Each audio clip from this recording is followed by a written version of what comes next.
The only thing I tell them, and this letter, which went out January 20th, 2003, it says it's been 2.5 years since my last memo. Now, how many big companies do you have, the managers out there, been 2.5 years since they've heard from the Home Office? It's been 2.5 years since my last memo. Here are a couple things to keep in mind. And number one, and this is number one every time, this doesn't change. It won't change 2 years from now or 4 years from now or 6 years from now. Number one, we can afford to lose money, even a lot of money. We cannot afford to lose reputation, even a shred of reputation. Let's be sure that everything we do in business can be reported on the front page of a national newspaper in an article written by an unfriendly but intelligent reporter. In many areas, including acquisitions, Berkshire's results have benefited from its reputation, and we don't want to do anything that in any way can tarnish it. Last year, Berkshire was ranked by Fortune as the 4th most admired company in the world. This year, we were 3rd in the United States. They just published it.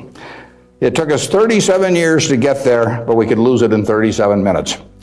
And that's the message. I mean, we can lose money. It does, nicer to make money, but we'll figure out ways to make money.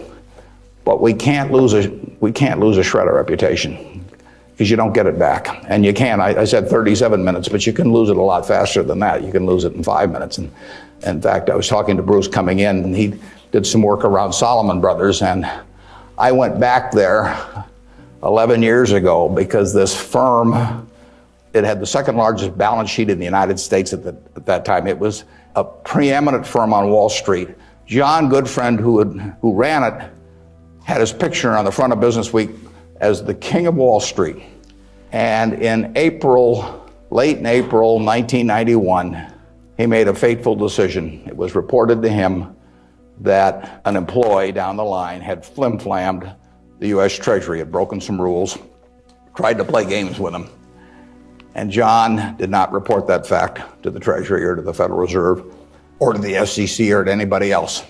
He didn't do anything wrong himself, but he got behind the curve. He didn't report it. The president of the company, Tommy Strauss, didn't report it. If you saw that Katie Couric show on Sunday night on the Central Park Jogger, Tom Strauss was on there, but Tom Strauss ended up he was president of Salomon Brothers. John was chairman, John Goodfriend. They didn't do anything. They dawdled.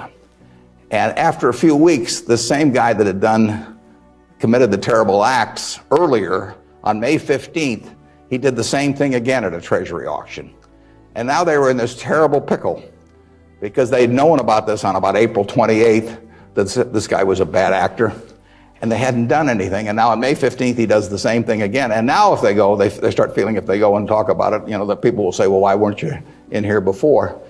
So they just kept trying to shove it out of their mind and do other things. And it came within inches of destroying the firm. It destroyed their careers. I mean, John Goodfriend, who had spent 30 years in Wall Street and had a fine reputation, the king of Wall Street, was brought down by one simple act of omission. All he had to do was pick up the phone. Jerry Corrigan was head of the New York Fed. He had to pick up the phone and say, Jerry, you won't believe this, but this crazy guy in our Treasury Department, a fellow named Mosier, has just done this thing, and I'm terribly embarrassed, and what can we do to make it right? I mean, and Jerry Corrigan, being Jerry Corrigan, would have turned red in the face and gotten very mad and issued a lot of language I couldn't repeat here, but in the end, he would have said, thanks for calling and telling us about it immediately, and we'll slap a fine on you or do whatever is appropriate.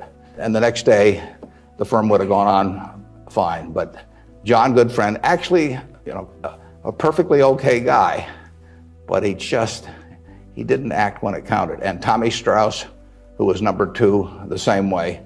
And later on, they were fined and a certain way kicked out of the securities industry, and Salomon barely survived. 8,000 employees around the world had their future in real jeopardy because of that single act.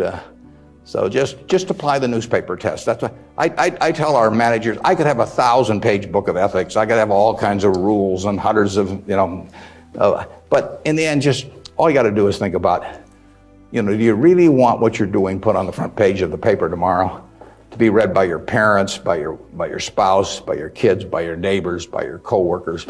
And if you're embarrassed about it, just forget about it.